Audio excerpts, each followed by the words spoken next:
di masa lalu menjadi di nama Allah Subhanahu wa taala. Marilah kita berikan kepada Allah karena kita masih diberi nasihat iman Islam iman kesempatan dan iman pada umur sehingga kita dapat melaksanakan salat subuh secara berjamaah di waktu yang telah kita cintai. Salawat dan salam kita nabi dari Nabi Muhammad sallallahu alaihi wasallam beserta keluarga sahabat dan kita Allahumma shalli ala sayyidina Muhammad wa ala ali sayyidina Muhammad. Bapak-bapak, ibu-ibu juga seluruh dirahmati Allah, seperti biasa kita setiap hari subuh mengadakan kajian subuh yaitu akan disampaikan oleh Ustaz anak ISBD kepada Ustaz Amin Silakan.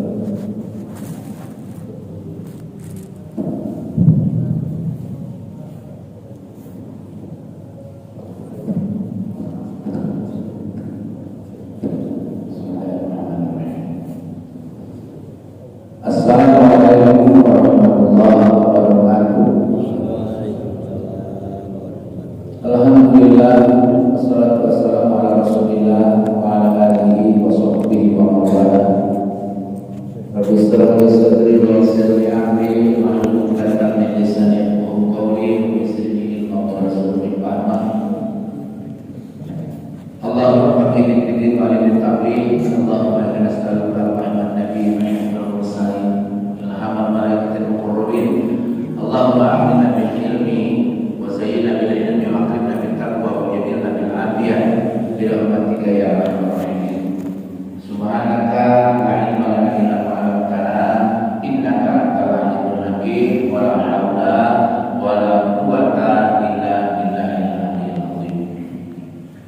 Bapak-bapak, ibu-ibu jamaah salat subuh yang dirahmati Allah, marilah intinya kita bersyukur seraya mengucapkan alhamdulillahirabbil alamin. Segala puji bagi Allah Tuhan seluruh alam yang maha pengasih, tidak pernah dikasih, yang maha penyayang, kasih sayang tidak pernah terbilang. Allah Subhanahu wa taala selalu mencurahkan akan nikmat-nikmatnya kepada kita semua. Pada pagi hari ini alhamdulillah kita masih diberikan oleh Allah Subhanahu wa taala iman Islam, iman kesehatan, kesempatan, taufik dan hidayah, insyaallah ridha wa hidayah, dan banyak sekali nikmat Allah yang diberikan kepada kita dan tidak akan pernah mampu untuk kita hitung baik jumlah maupun nilainya. Sehingga dengan iman yang banyak itulah kita pada pagi hari ini bisa dapat bersama berkumpul di rumah Allah yang suci ini dalam rangka untuk beribadah kepada Allah Subhanahu wa taala. Kita telah melaksanakan rangkaian ibadah yang sangat banyak, mulai daripada tahiyatul masjid, kemudian sholat subuh berjamaah, kemudian kita berzikir dan berdoa. Sekarang kita lanjutkan dengan tafakkur fikih. Harap mudah-mudahan semua amal ibadah kita diterima oleh Allah Subhanahu wa taala. Begitu berbekal diri, semua kita akan kembali kepada Allah Subhanahu wa taala. Kemudian selanjutnya salat tentunya tidak dipunya kita berdoa kepada Allah, mudah-mudahan salat terlimpah dan tercurah kepada junjungan besar kita Nabi Muhammadin sallallahu alaihi wasallam, kepada keluarganya, kepada para sahabat-sahabatnya, juga kepada pengikut-pengikutnya yang istiqomah di atas kebaikan yang sama. Bapak Ibu jamaah salat subuh yang dimuliakan oleh Allah, kita telah melewati tahun 2023. Sekarang memasuki tahun 2024. Tentu saja di tahun 2023 banyak hal yang sudah kita lakukan, banyak hal yang telah kita capai, dan barangkali juga banyak hal yang banyak terlewatkan buat kita semua. Oleh karenanya, terhadap hal-hal yang sudah kita capai di tahun yang lalu, kita bersyukur kepada Allah Subhanahu wa taala, dan terhadap hal-hal yang belum kita lakukan ataupun terlewatkan adalah kita selalu beristighfar kepada Allah Subhanahu wa taala terhadap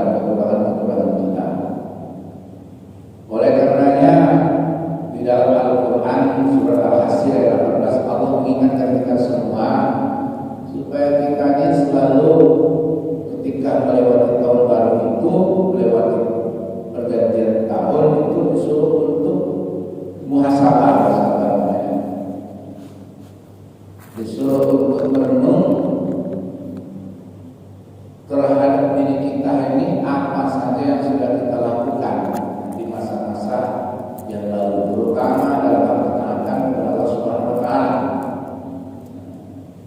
Apakah kita sudah menjalankan ketaatan, kepatuhan, ketundukan, menjalankan perintah-perintah Allah, atau banyak hal yang kita tinggalkan, atau bahkan kita melanggar ketentuan-ketentuan Allah. Oleh karena sekali lagi, terhadap hal yang baik yang sudah kita lakukan, yang sudah bisa kita lakukan, kita banyak-banyak melakukan syukur, alhamdulillah. Yang belum kita jalankan perintah Allah, apapun hal yang dilarang kita tinggalkan, kita lakukan hal yang dilarang, kita berdosa.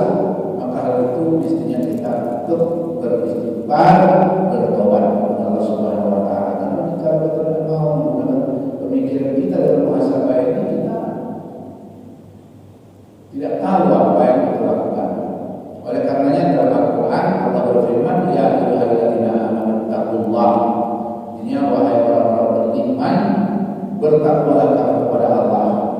Jadi kita disuruh untuk bertakwa, seru oleh Allah Subhanahu wa taala agar selalu bertakwa. Artinya selalu merasa takut kepada Allah Subhanahu wa taala. Dalam artian karena kita takut tadi terhadap segala perintah-perintah Allah kita jalankan. Nah, terutama kita disuruh untuk benar-benar beriman. Yang pertama beriman. Kita percaya Allah itu ada, buktinya adanya Allah, ada langit, ada bumi, ada langit 7 lapis. Itu bukti adanya Allah.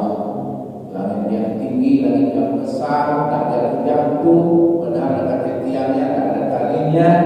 Ini salah satunya bahwa adanya langit yang tinggi itu merupakan tanda-tanda kekuasaan Allah. Allah itu yang menegakkan langit, meninggikannya, kemudian menjaganya sehingga dia tidak jatuh. Ini bagian daripada akidah kita, keyakinan kita kepada Allah Subhanahu wa taala. Jadi kita percaya terhadap malaikat, kita percaya setiap diri kita ada malaikat raqib dan atid. Dia bersama kita kemana saja kita pergi. Dia tidak pernah bermaksiat kepada Allah Subhanahu wa taala. Dia tulis apa yang kita buat. Apapun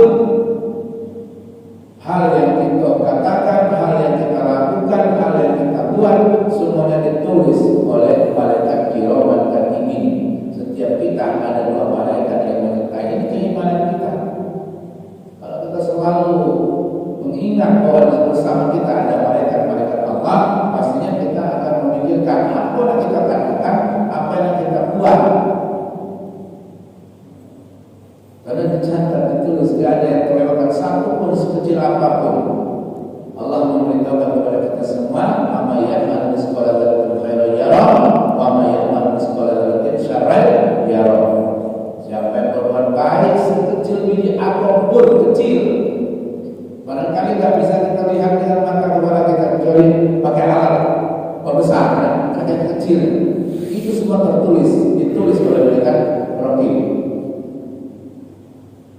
Begitu juga sebaliknya, berbuat sekecil apapun dosa yang kita lakukan terhadap diri kita, terhadap makhluk Allah, bahkan terhadap Allah sekalipun, itu semua akan ditulis. Ini akidah kita, keyakinan kita.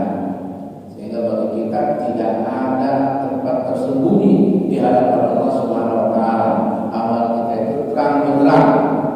Jangan kita katakan Allah menengok, jangan kita katakan malaikat terkati, orang tidak melihat. Oh, amal kita itu lewat tidak?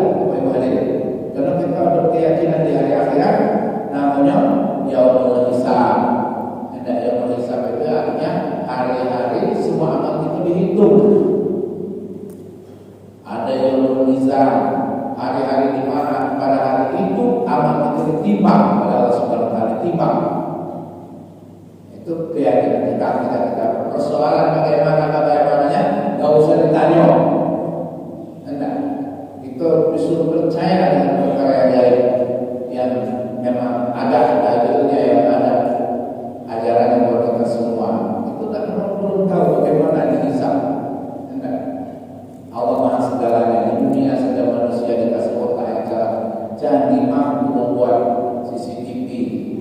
mampu membuat komputer, mampu membuat kalkulator. Manusia hitung sebanyak apa cari itu kalkulator.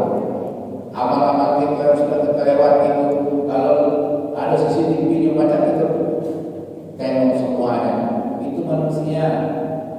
Apalagi Allah Subhanahu wa Ta'ala maha segala-galanya. Maka dulu barangkali kita ada sama no keyakinan kita ada mungkin Allah begitu gagal semua amal kita manusia terbanyak triliunan miliaran manusia triliunan banyak. Bukan mesti kita Allah maha segalanya, tapi kita beriman, kita yakin karena itu ada dalilnya.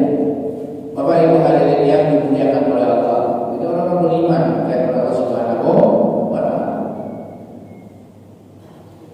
Orang-orang beriman percaya dengan kitab-kitab Allah. Kita sudah percaya pertama pada Al-Quran dan kitab yang lain, ada Taurat, ada Zabur, ada Taurat, ada Injil.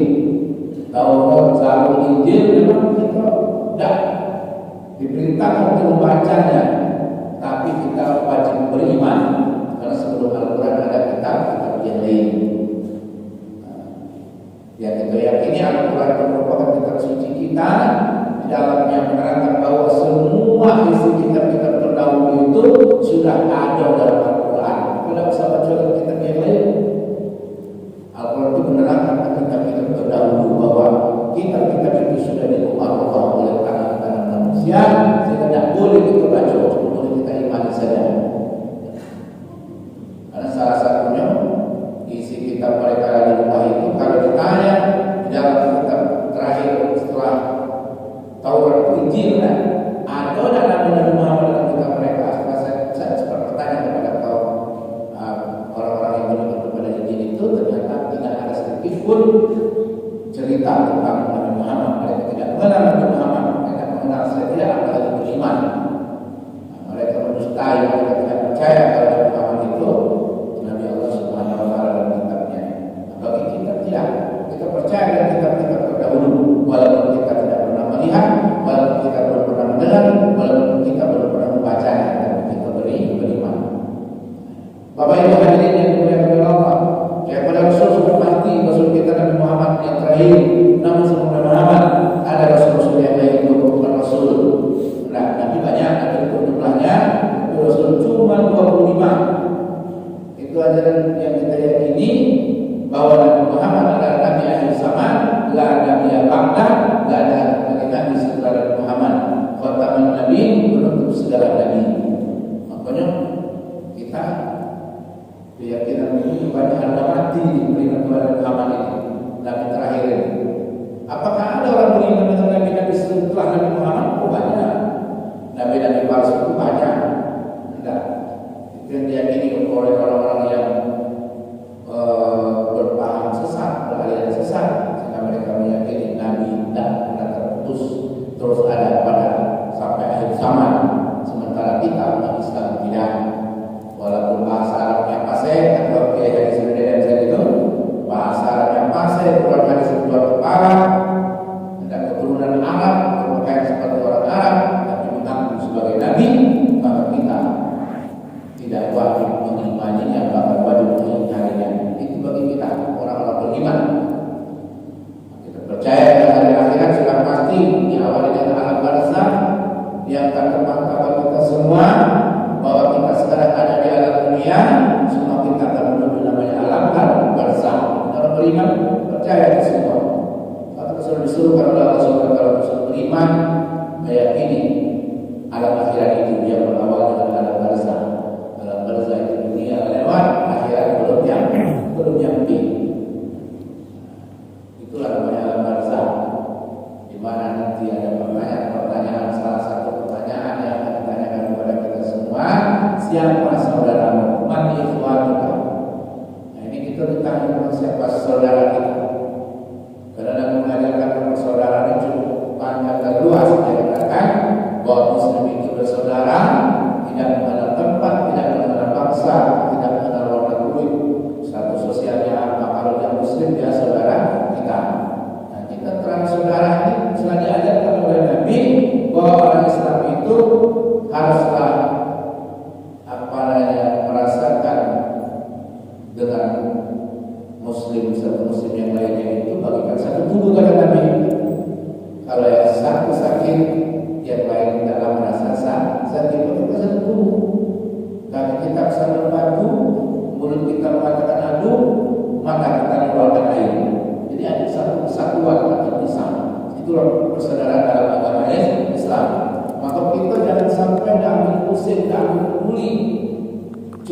kita acuh-acuh kita dengan saudara-saudara kita yang ada di Palestina, apa yang bisa kita bantu dengan mereka? Nah, kalau kita mampu dengan duit, kalau orang berdonasi kita bantu dia semampu kita tentunya, walaupun dalam keadaan hidup susah, ekonomi susah kita ya, tapi kita disuruh untuk membantu semampu kita. Tidak mampu dengan duit, mampu dengan tenaga. Tidak cuman kalau kita bisa berangkat ke sana perang, itu perintah. Cuman itu terikat dengan aturan suatu negara, ada seorang perang atau bisa terbang ke Palestina sana, ada aturan yang harus kita lalui, mendapat izin dan sebagainya. Ya itu sesuatu kita yang nekat, ilegal macam berangkat diam-diam kan? Orang mujahidin itu banyak yang jadi sukarelawan berjuang melawan Zionis Israel tersebut. Karena bagaimana itu rasa persaudaraan. Kalau kita tidak mampu dengan tenaga, mampu, kita pasti mampu menolong mereka dengan doa. Tidak kalau tidak dengan harta, tidak. Dan kita punya harta, dengan tenaga kita bisa punya tenaga, tidak. Kemudian juga kita tidak berdoa untuk mereka. Itu persoalan nanti ini tidak kita. Jangan sampai tidak berdoa, minimal kita berdoa kepada Allah SWT. Ya Allah, tolong saudara-saudara kami yang ada di Palestina, ya Allah. Jadikan mereka sebagai syuhada, sebagai syahid yang mati jaminnya adalah surga. Nah ini Bapak Ibu hadirin, tidak kita orang beriman, kemudian percaya kepada qada dan qadar, ketentuan Allah Subhanahu Wa Taala. Nah ini yang kita katakan banyak pemahaman kita yang keliru dalam qada dan qadar itu. Maka kita orang beriman dalam percaya bahwa Allah menjamin rezeki kepada semua makhluknya, apalagi kepada manusia, enggak. Tapi walaupun Allah jaminkan rezeki hendaklah dicari karena dia sudah datang sendiri.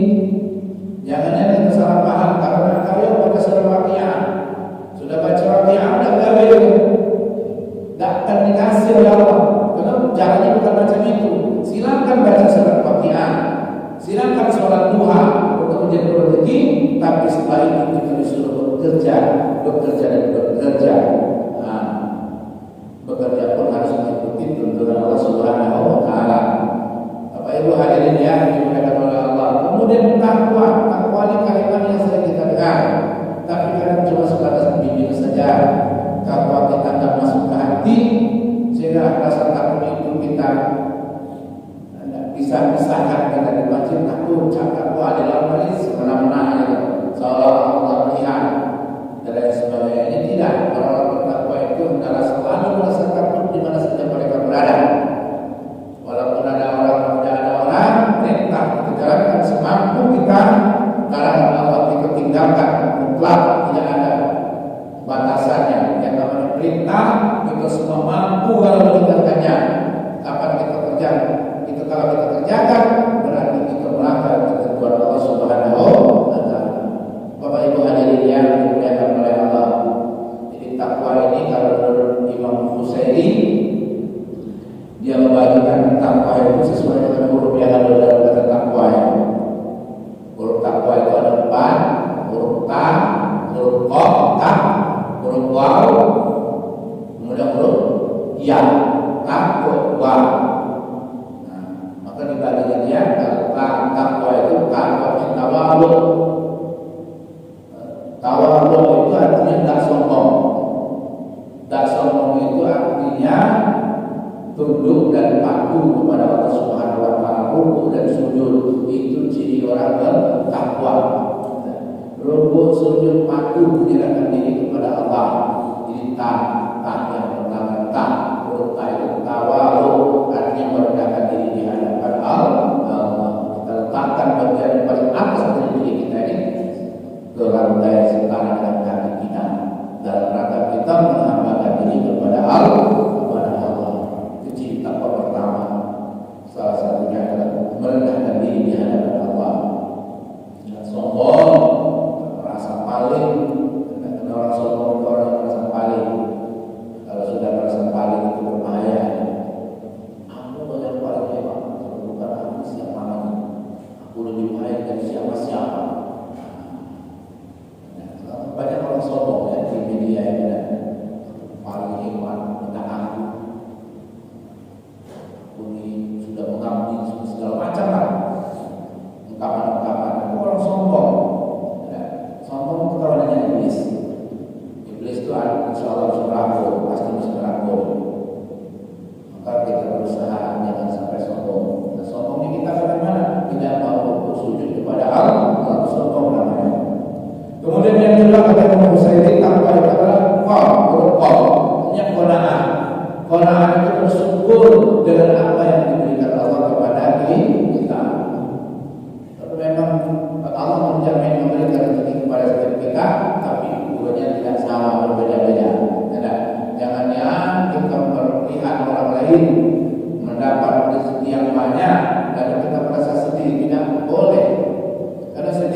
Yang kita lakukan adalah kita berterima kasih, alhamdulillah, apapun yang dikasihkan Allah kepada kita. Nah, kalau nak dapat harta yang banyak ya kerja keras. Kalau kerja keras juga masih ada dapat, sudah kita serahkan kepada Allah Subhanahu Wa Taala.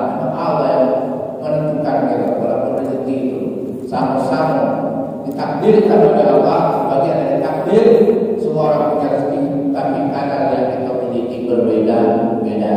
Kita tidak boleh terhadap rezeki apa yang ada pada orang lain. Semua sudah ada porsinya. Ada orang dikasih kaya, dia senang, dia bahagia. Sebaliknya ada orang itu dikasih kaya tapi menderita. Susah dia banyak harta. Ketika dia tidak ada hartanya, dia rajin ibadah, dia taat, dia sholat, dia beramal soleh. Ketika sudah dikasih rezeki yang banyak, dia malah menderita, ada macam tujuh malam dan sebagainya. Saya bertemu dengan orang macam ini, bahkan terancam dibunuh oleh keluarganya sendiri. Dulunya miskin, sama dia punya tanah, ternyata tanah yang dimiliki itu batu bara yang bawah. Dia menikah dengan orang yang sudah punya anak tiri mengancam dengan bunuh gara-gara batu tanah itu. Tidak bahagia sana, ada rezeki banyak bahagia, tidak ada. Nah ini jangan kita anggap orang banyak harta itu merupakan suatu orang yang paling bahagia, ternyata belum tentu, tidak. Apalagi kalau dia bukan orang yang taat, bukan orang yang bersyukur kepada Allah Subhanahu Wa Taala. Karena kalau kita bicara harta dalam Al-Quran ini, Nabi pernah mengatakan bahwa pada kita yang berharga ini tahuannya seperti minum air laut, tambah diminum tambah haus banget, ibu ya, kata cukupnya, tidak kata cukupnya. Kalau kita tahu dan tambah lagi, dan tambah lagi. Kita punya satu mobil, nak mobil kedua, punya mobil ketiga, itu di rumah, masuk malah sebiji. Menijin biji kita tidak kata dikasih kopi, kita dua dan tiga dan empat, ya. Cuma terhadap yang biji tadi, itulah apa kata memahami bahwa walaupun Islam membolehkan kita menikah sampai 4, tapi kalau kita tidak bisa berbuat adil, tidak boleh, karena persoalan di hadapan Allah nanti. Bahwa itu hadirin yang dimuliakan oleh Allah. Jadi kembali bahwa orang takwa itu adalah orang yang bersyukur, qanaah, menerima apa yang diberikan Allah Subhanahu wa taala kepada kita. Apapun setelah kita berusaha, kita dapat, kita bersyukur.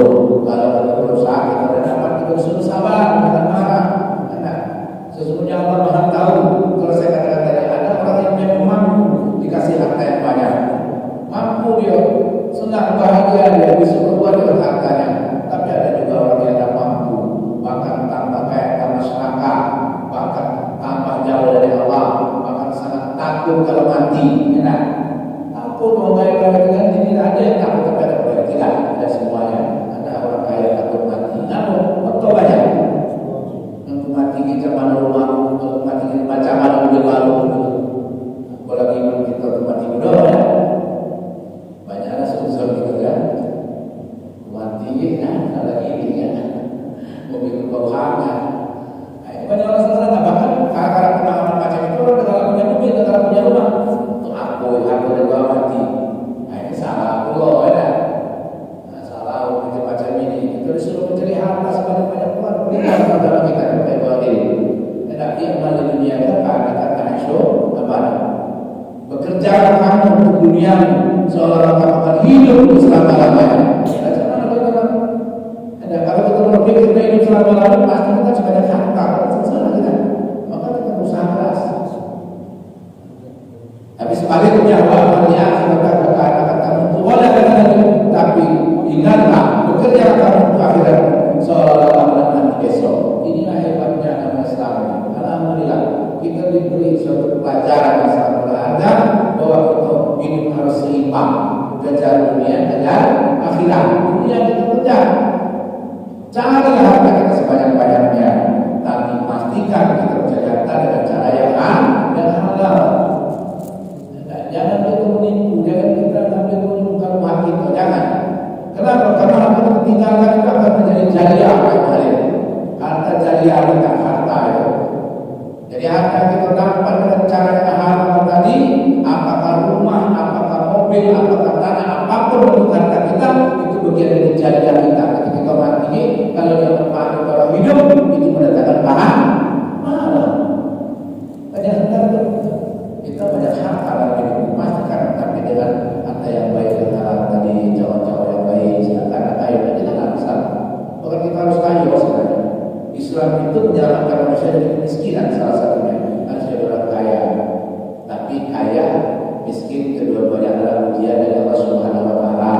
Jangan kita salah dalam memahaminya. Kalau kita kaya ujian dari Allah Subhanahu Wa Taala, sama dengan kita kekayaan. Berbagi dari itu. Peduli dan kita dalam tetangga kita yang miskin tadi, yang tak makan, yang sahur tadi, yang nyari harta seharian dan makan sehari dan cukup. Jangan karena kalau anak-anak ada kontrak rumah dan hidup dia dari sejuta tidak mampu. Sementara kita banyak-banyak, bukan sampai banyak, tidak. Mungkin banyak deposito itu tersimpan, tapi itu kali dari orang lain itu dipertanyakan di hadapan Allah. Karena ada hadis yang pernah saya baca baik-baik bahwa tidak beriman seseorang di antara kamu, kata Nabi, yang tidur nyenyak karena kekenyangan, sementara tetangga kiri kanan kita menangis, merintih, menderita, dan bisa tidur karena kelaparan. Tidak berbagi. Nah, ini ajaran agama kita. Maka kita belajar berbagi, ya, berbagi. Bapak Ibu hadirin ya, dimuliakan oleh Allah, jadi bersyukur. Takwa itu adalah kita bersyukur. Ketika dikasih rezeki, alhamdulillah. Ketika belum dapat rezeki, akan mengajarkan darah kita bersama. Tapi cari terus, jangan menunggu. Enak. Hiduplah sahabat, boleh malas semua. Makanan enak, mana mungkin ini. Pasal itu saya katakan tadi, cuma sholat duha dan bakiyah saja. Kita yakini akan katakan rezeki begawe tak? Nah, itu salah pemahaman kita. Karena Islam itu agama mengajarkan bekerja kita. Itu tadi pekerjaan sholat dan Islam. Bapak Ibu hadirin yang dimuliakan oleh Allah. Yang ketiga, kata takwa itu takwa waro, artinya waro. Waro itu artinya tidak menjadikan dunia segala-galanya. Kita lebih mendahulukan akhirat daripada dunia. Wal akhiratu khairun wa abqa. Kehidupan akhirat jauh lebih baik dan lebih kekal. Maka kita diperintahkan adalah kita mengejar akhirat dunia ini. Dan dunia ini dekat, baik katanya dana yang dunia. Dunia ini sesuatu yang dekat. Kalau kita cuma mengejar dunia, tidak akan pernah kita dapat yang jauh. Jauh artinya alam akhirat. Maka kita kejar dunia dan akhirat, insya Allah dunia dapat. Tapi kalau kita cuma mengejar dunia, alhamdulillah akhirat tidak nyampe gitu. Sementara kita harus hidup di alam akhirat nanti. Oleh karenanya, orientasi hidup kita di dunia ini, Bapak Ibu hadirin, adalah kita lebih mengutamakan kehidupan akhirat. Kalau kita mengejar dunia dapat, tapi sebaliknya kalau kita hanya mengejar dunia akan akhirat kita pernah sampai. Sama dengan orang yang datang, kalau dia udah ke Jakarta, Palembang, lewat dia. Tapi kalau tujuannya hanya Palembang, tidak sampai ke Jakarta. Nah, inilah kira-kira analoginya tentang kehidupan dunia dan akhirat. Maka kita jangan jadikan dunia ini segala-galanya. Tapi mestinya kita lebih kepada kehidupan akhirat, kehidupan abadi. Kalau kita semua ini hidup di dunia sementara, kepada tahu kita kapan mati. Walaupun puasa kita 2 bulan, saya 2 bulan kurang puasa, tapi sampai ketika di bulan puasa, wallahu a'lam bishawab. Tidak hanya Allah yang tahu sampai akhirnya. Tapi kita berharap, kita suruh selalu berharap dan berdoa, Allahumma balighna Ramadan, ya Allah, pertemukan kami dengan bulan Ramadan. Itu adalah Rasul 6 bulan para sahabat sebelum menghadapi Ramadan, maka dia sudah berdoa kepada Allah Subhanahu Wa Taala supaya bertemu dengan bulan Ramadan. Karena kita Islam ini, alhamdulillah, apalagi terhadap Ramadan. Kata Nabi Muhammad paling habis Ramadan, haramallahu jasadahu ala jiran. Siapa senang, siapa gembira menghadapi bulan Ramadan, dia akan diharapkan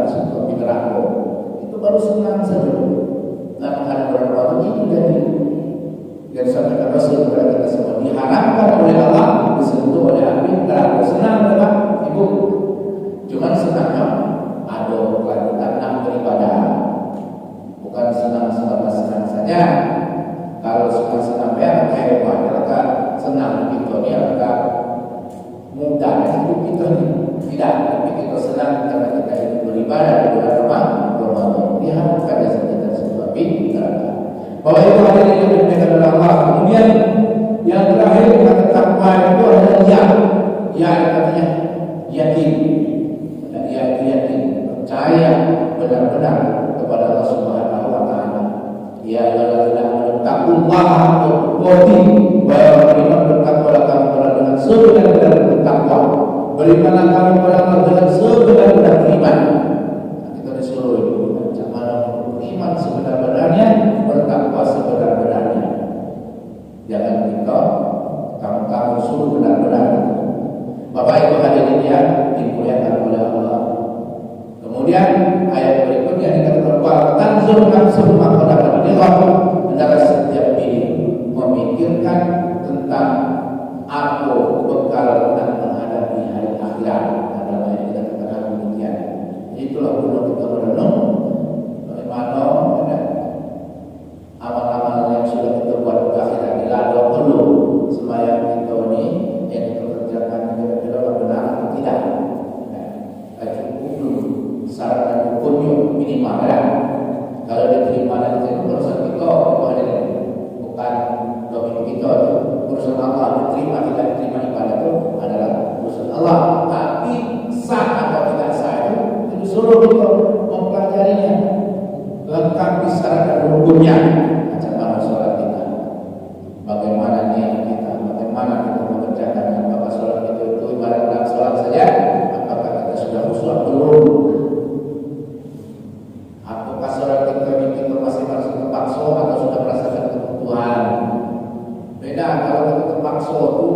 Lain dengan kalau sudah merasa kebutuhan.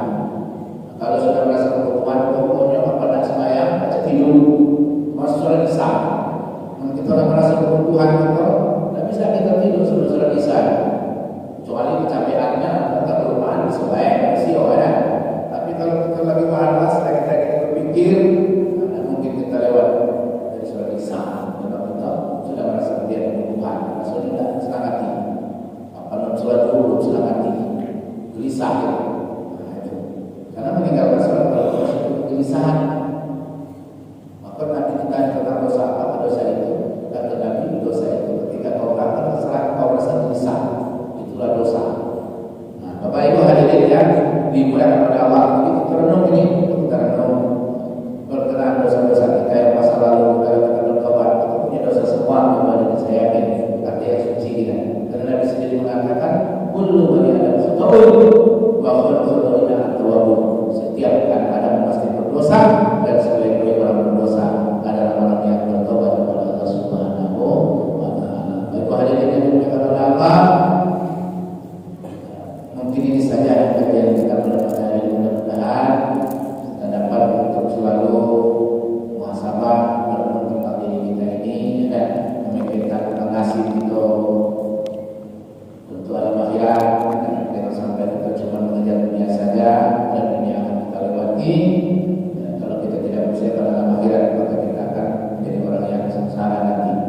Mudah-mudahan kita semua selalu diberikan taufik dan hidayah Allah Subhanahu wa taala, hati kita selalu untuk beribadah dan berbuat baik di atas dunia ini, dan kita akan menjauhi segala amal-amal yang mendatangkan dosa sehingga nantinya kita mencapai husnul khotimah. Amin ya rabbal alamin. Demikianlah yang dapat saya sampaikan.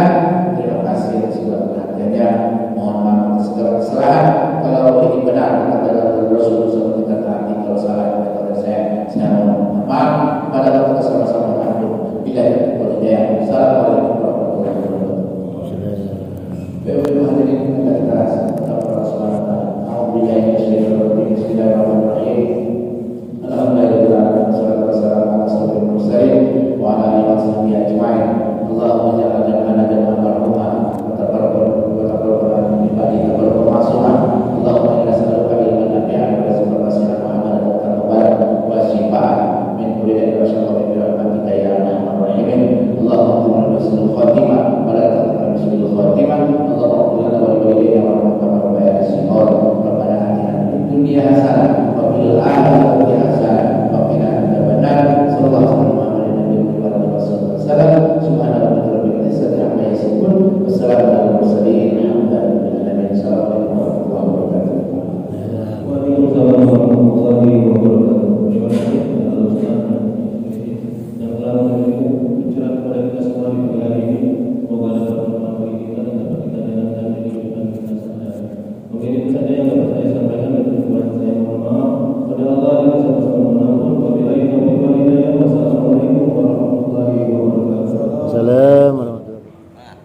Mantul. Semangat. Semangat.